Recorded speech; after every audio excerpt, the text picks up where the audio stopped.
नमस्कार. मी मनीषा बोलते. आज मी थोडासा ना कन्सल्टिंगमधला एक अनुभव सांगते. कारण मी सगळं रिअल ज्योतिषच बोलते ना. मी पुस्तकातलं ज्योतिष सांगत नाही आहे, कोणत्याही कुंडल्या सांगत नाही आहे किंवा त्याच्यावर ॲप्लाय झालेलंच ज्योतिषशास्त्र सांगत नाही आहे. मी रिअल स्टोरी सांगते, कन्सल्टिंगमधून अनुभवास आलेली, माझ्या रिसर्चमधून, माझ्या अभ्यासातून, 17 वर्षाच्या ज्योतिषशास्त्राच्या अभ्यासातून. आता असं आहे की मी हा रिसर्च का केला आहे मी एक सांगते. मला खूप कुतूहल होतं. लहानपणापासूनच मला एक कुतूहल होतं. कारण मी जेव्हा लहान होती तेव्हा आमच्या शेजारी जोशी म्हणून कुटुंब राहत होतं. आमचे शेजारी होते ते. ते आजोबा कायम कुंडली बनवत असे, म्हणजे पत्रिका बनवत असायचे, जन्मपत्रिका. आणि मी तिथे त्यांच्या घरात कधी वावरायची, म्हणजे शेजारच असल्यामुळे आमचं जाणं येणं होतं, घरोबा होता. आणि ते मला ती उत्सुकता वाटायची की हे पंचांग घेऊन असं काय लिहित असतात आणि लोक यांना काय विचारत असतात, एक उत्सुकता असायची. मग मी त्यांच्या सहवासात असायची आणि थोडंसं त्यांच्याशी बोलायची पण, की आजोबा हे तुम्ही काय बनवतात, कसं बनवतात. मग ते म्हणायचे की बेटा हे लिहून काढ. ते लिहून घ्यायचे माझ्याकडून. मी ते लिहित जायची. मला कळायचं काहीच नाही की हे काय लिहित आहेत किंवा पंचांगातून काय बघून जन्मपत्रिका बनवतं वगैरे काही कळायचं नाही तेवढं. पण लिहायला सांगितलं आजोबांनी म्हणून मी लिहून काढायची. ती एक उत्सुकता तिथे मला वाटतं कुठेतरी अशी जाणवली मला की काहीतरी आहे बरं का ह्याच्यामध्ये, की हे काहीतरी अचाटच आहे. काय एवढ्याशा पंचांगामधून हे लिहून काढतायत आणि पत्रिका बनवतायत आणि लोकांना त्याचं गायडन्स करतायत. ती एक उत्सुकता असायची. पण कळत नकळत ते एक बीज म्हणावं लागेल असं मला वाटतं की माझ्या बाबतीत ते, की कुठेतरी कळत नकळत एक बीज रोवलं गेलं असावं की काहीतरी आहे. कालांतराने माझं सगळं एज्युकेशन पूर्ण झालं, मग माझं लग्न झालं. सगळं जे काय आपल्या असतात आयुष्यात घडलेल्या सगळ्या घटना माझ्या क्रमाने घडत गेल्या. घडता घडता संसार चालू झाला आणि सगळं परिपूर्ण संसार म्हणतो ज्याला आपण, की मुलंबाळं मोठी होणं आणि वगैरे अशा संदर्भात चालू होतं. आणि माझ्या अचानकच असं लक्षात आलं की मी माझे बँकेत जॉब करत होते. बँकेत जॉब करत असताना मला ते काम करत होती, पण त्याच्यात तितकी पाहिजे तेवढी एक रस म्हणतो ना तसं येत नव्हतं. उत्सुकता अशी वेगळीच काहीतरी जाणवत होती. तर मग मला ते रुक्ष वाटायला लागलं सगळं ते. रोजची आकडेमोड, रोजचं ते रुटीन. आणि मग मी ठरवलं की नको, आपण VRS घेऊया. VRS याच्यासाठी घेऊया की मला ती जी एक बीज रोवलं गेलं होतं जोशी आजोबांनी, तर ते मला सारखं तिकडं एक मन जातं होतं सारखं, की ते काहीतरी शोधलं पाहिजे, अभ्यास केला पाहिजे. मग घरात एकंदरीत चर्चा झाली की ठीक आहे, इच्छा आहे तर करू शकतेस. तसं काही आपल्याला खूप फरक पडेल असं नाही. आपल्याला खर्चाचे हे आराखडे जरा कमी करून बसवावं लागेल. पण ठीक आहे, इच्छा आहे तर आपण तसं करूया.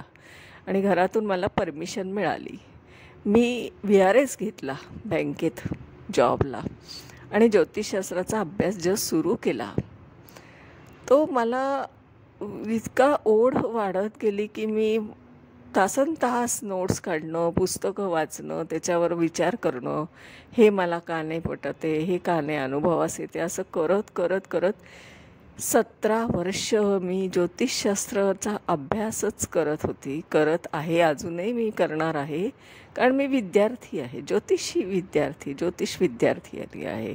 कारण मी स्वतःला कधीच गुरु म्हणणार नाही आहे, कारण गुरु असण्याचं काही कारण नाही. हा वेदांग आहे आणि वेदांगावर असं कोणी मालकी हक्क नाही सांगू शकत की मास्टर आहोत आपण किंवा गुरु आहोत आपण, असं नाही करू शकत. कारण ते अकॅडमिक नॉलेज नाही. त्यामुळे मी स्वतःला कधीच गुरु मानणार नाही आहे. मी ज्योतिष विद्यार्थिनीच असणार आहे. हा पहिला मुद्दा. दुसरा असं आहे की मग त्या 17 वर्षाच्या रिसर्चमध्ये मला असं लक्षात आलं की पुस्तकांमधली थिअरी बऱ्यापैकी अप्लाय होत नाही आहे कुंडल्यांवर. कारण सगळं कुंडल्यांवर अप्लाय करत करत मी त्या थिअरीचा अभ्यास करत होते. अनेक पुस्तकं वाचली, वेस्टर्न ॲस्ट्रॉलॉजरची पण वाचली, इंग्लिश वाचली, हिंदी वाचली, जेवढे मला दिसतील तेवढी सगळी पुस्तकं मी वाचत गेली, नोट्स काढत गेली. आणि माझ्या हाताने ते 17 वर्षाचा जो काय अभ्यास झाला संशोधनात्मक, कारण रिअल काय आहे, खरं ज्योतिष काय आहे, नक्की हे उत्तरं येतात कुठून, काय अनुभव असे, तर हे सगळं माझं 17 वर्ष चालू आहे प्रवास, गेली 17 वर्ष.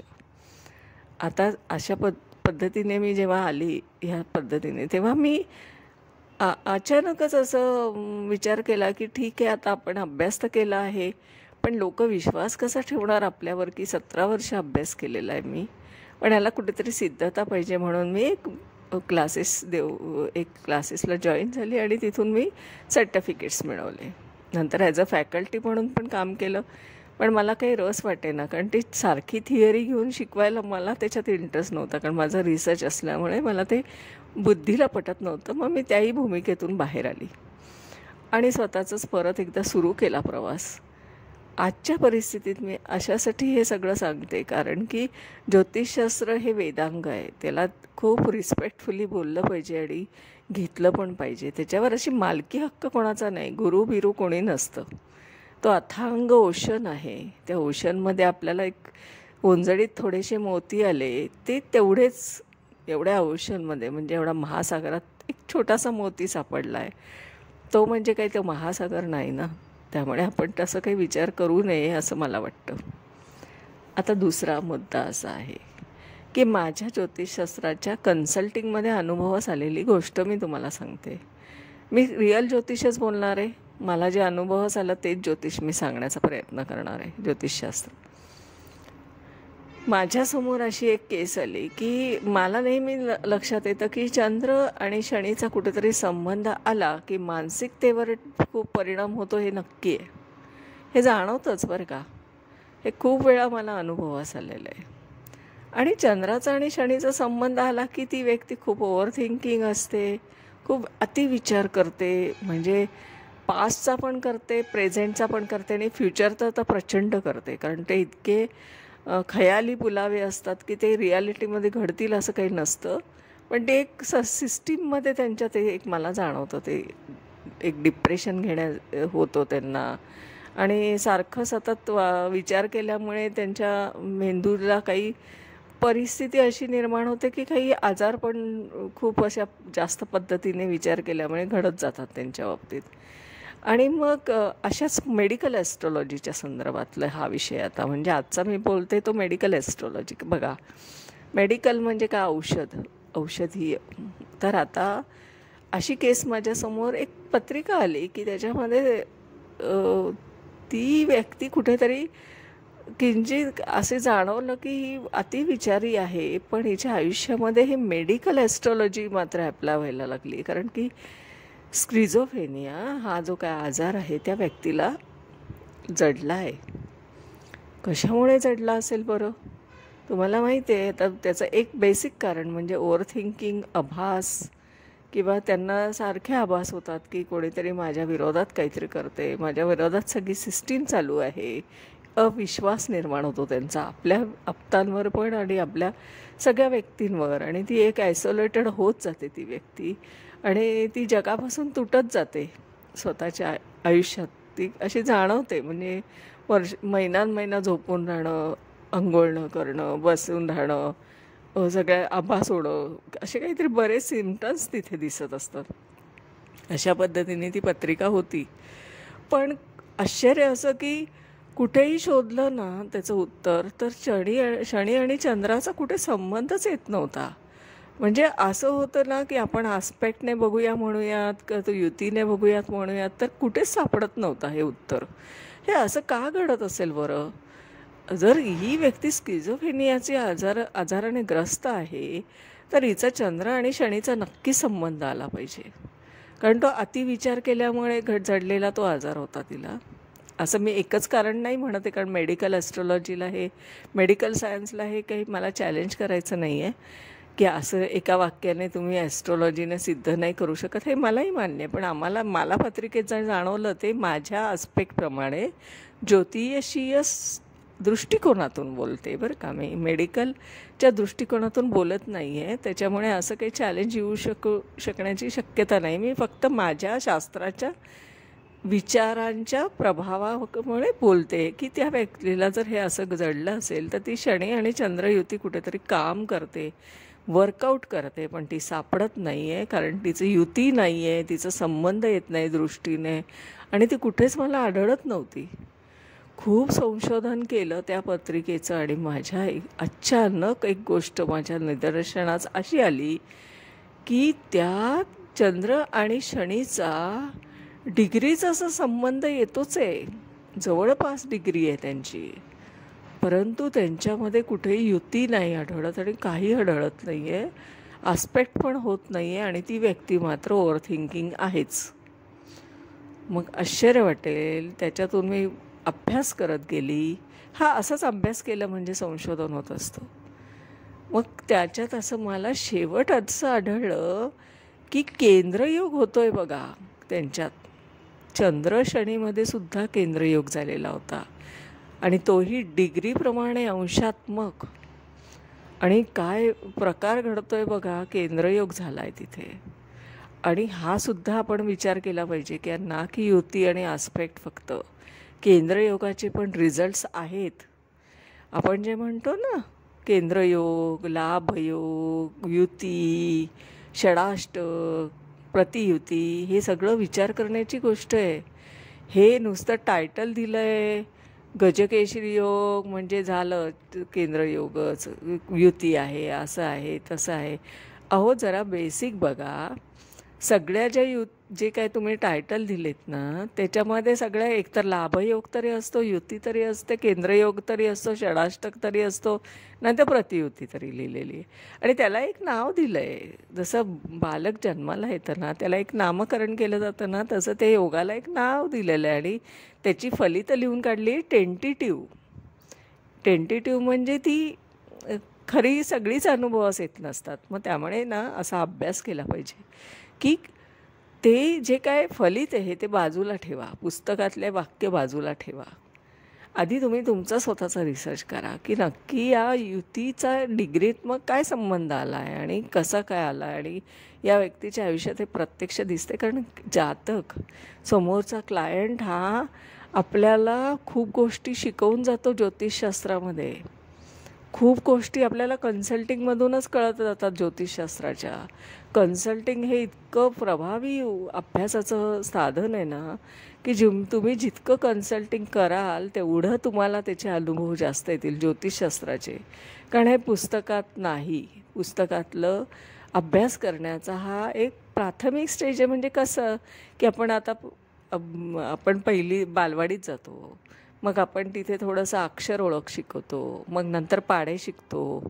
असं करत करत आपण 10वीपर्यंत जातो ना, तर पहिली जी पायरी आहे ना बालवाडी, तेव्हा आपण अ ब क ड ई असं वगैरे शिकतो. म्हणजे अननस वगैरे ह्या पद्धतीचं अभ्यास करणं म्हणजे ज्योतिषशास्त्र पुस्तकातून अभ्यास करणं आहे. एक ओळख त्या अबकडईसारखं. म्हणजे आपण जे बाराखडीचा अभ्यास करतो ना तसा तो अभ्यास आहे फक्त पुस्तक. म्हणजे तिथे तो आधार सोडला पाहिजे. पुस्तकाचा आधार सोडून आपण जीवन रियालिटीमध्ये लोकांच्या आयुष्यात हे ज्योतिषशास्त्र अनुभव कसं येतं आहे आणि काय येतं आहे आणि कशा पद्धतीने हे सगळं जडतं आहे ना, हे जेव्हा तुम्ही अशा पद्धतीने अभ्यास कराल तेव्हा तो खरा ज्योतिषशास्त्राचा अभ्यास होतो. नाहीतर ती पुस्तकातलं ज्योतिषशास्त्र होतं. आणि म्हणून माझा सगळा हट्टास झाला आहे की ज्योतिषशास्त्र जे थिअरीत अडकलं आहे ते बाहेर काढा, तिथून बाहेर निघा, खरे रिअल आयुष्य वाचा, लोकांचं अनुभव येईल ती गोष्ट खरं मान्य करा. जे अनुभव येत नाही ते डिस्कार्ड करा. अशा पद्धतीने जर तुम्ही ज्योतिषशास्त्राचा अभ्यास केला ना तर नक्की आपल्याला बऱ्याच गोष्टी कळत जातात. कळत नकळत हे कळतं आहे आपल्याला सगळं. तर अशा पद्धतीने मला एक कन्सल्टिंगमध्ये अनुभवात आलेली पण बघा, म्हणजे एक नवीनच प्रकार माझ्या डोळ्यासमोर आलेला आहे. असे कित्येक अनुभव मी शेअर करणार आहे आपल्याला, की जे रिअल लाईफ एक्सपिरियन्स आहेत माझ्या आयुष्यातले, की जे मला कन्सल्टिंगमधून अनुभव आलेले. तर आजच्या विषयावर मी थोडं मेडिकल ॲस्ट्रॉलॉजीवरच बोलली आहे, कारण याला मी टायटल मेडिकल ॲस्ट्रॉलॉजीच देऊ शकते, कारण तो आजार होता म्हणून. आणि मी असं नाही म्हणत आहे की सायन्स एका बाजूला आहे. मी अजूनही सांगते की आपण सायन्सला बऱ्याच गोष्टीला पॅरामीटर्स असतात आणि त्याच्यातून ते डायग्नोसिस करत असतात. ज्योतिषशास्त्रामध्ये पॅरामीटर म्हटलात तर तुम्हाला हे सगळे अंशात्मक योग आणि घडलेल्या युती किंवा त्याच्यात असलेलं गुंफण हे सगळं अभ्यास केलं तर ते कळतं.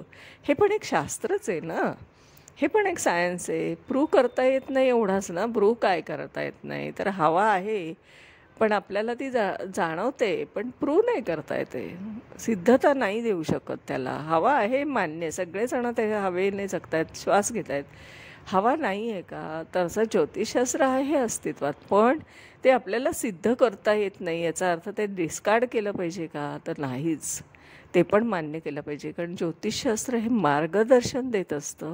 आयुष्यात आपण किती ठिकाणी अडतो, त्यावेळेस डिसिजन घेताना आपण ज्योतिषशास्त्राचा आधार घेतो आणि अशा ज्योतिषशास्त्राच्या आधारावर बरेच डिसिजन आपण काही का होईना, अंदाजाने का होईना, अगदी अंधारात घेण्यापेक्षा, एखाद्या अननोन गोष्टीवर डिसिजन घेण्यापेक्षा थोडा आधार ज्याला म्हणतो तसा घेतला जातो आणि त्याचा उपयोग खूप चांगल्या प्रकारात होतो आहे.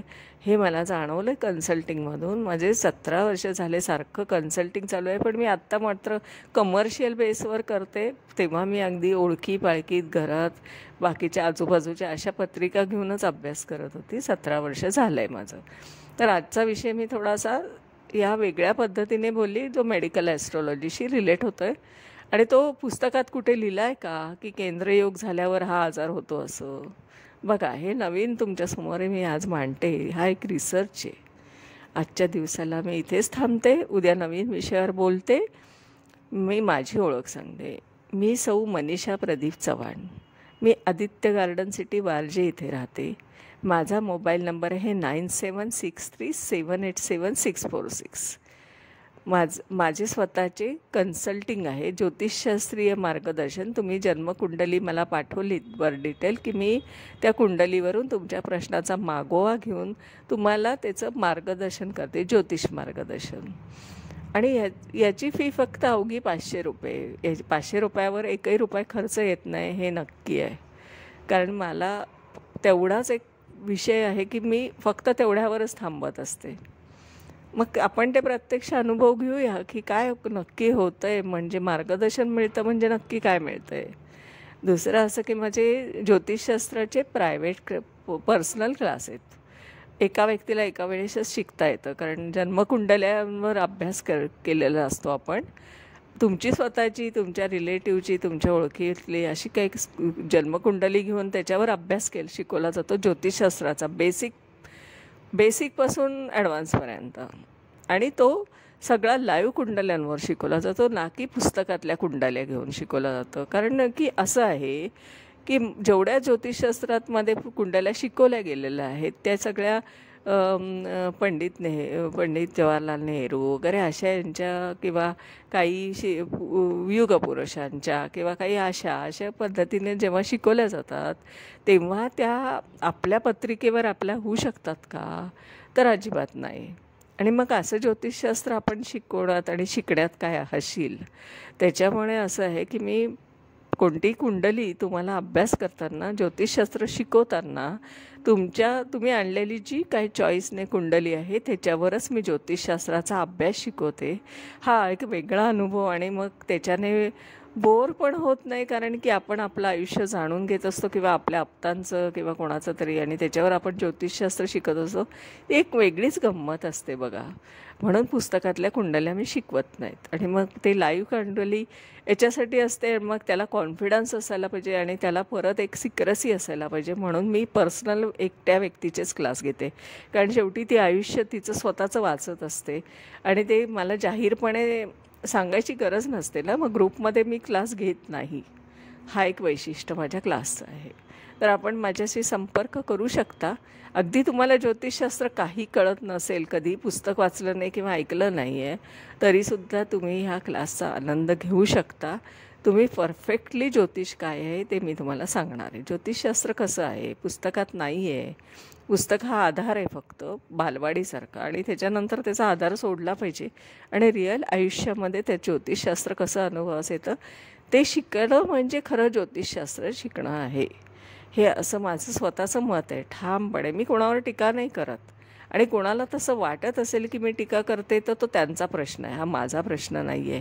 कारण मी असं काही कोणाच्या रोखाने किंवा कोणावर टीका करण्याच्या उद्दिष्टाने बोलत नाही आहे किंवा प्रतिस्पर्धीबद्दल पण बोलत नाही आहे. कारण हे ज्योतिषशास्त्र खरं काय आहे हे सांगण्याचा अधिकार आपल्याला आहे.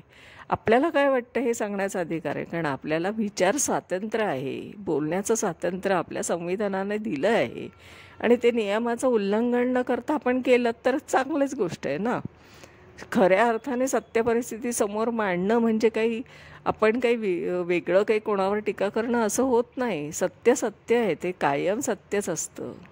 त्याच्यामुळे आपण सत्यावर बोललं पाहिजे असं माझं मत आहे, आणि ते मी बोलत राहणार, बोलते आहे, बोलत राहणार. माझा अभ्यास आहे तो मी मांडणार आहे. मी काही कोणाच्यावर कंपॅरिझन तुलनात्मक अभ्यास करून वगैरे शिकवत नाही आहे किंवा मी काय नाही. कारण तुम्हाला रिअल काय आहे ते कळलं पाहिजे ना. तुम्ही जर रिअल कळलं नाही तर ज्योतिषशास्त्र खरं काय आहे हेच कळणार नाही ना. मला जे कळलं आहे तेच मी सांगायचा प्रयत्न करणार आहे. त्यामुळे इथे टीका वगैरे असं कोणाशी करण्याचा माझा अजिबात उद्दिष्ट नाही, आणि माझ्याकडे ती गोष्टीला वेळ पण नाही आहे. मला ते इंटरेस्ट पण नाही आणि वेळ पण नाही आहे मला ते गोष्ट करण्यात. मी कधीच टीका करू शकत नाही कोणावर. आणि हे सगळं आपल्याला खऱ्या अर्थाने ज्योतिष काय आहे सांगण्याचा प्रयत्न हा जर दुसऱ्याला टीका वाटत असेल तर त्याला मी काही करू शकत नाही. ठीक आहे, हा माझा विषय नाही. तर मी आजच्या दिवसात इथेच थांबते. धन्यवाद.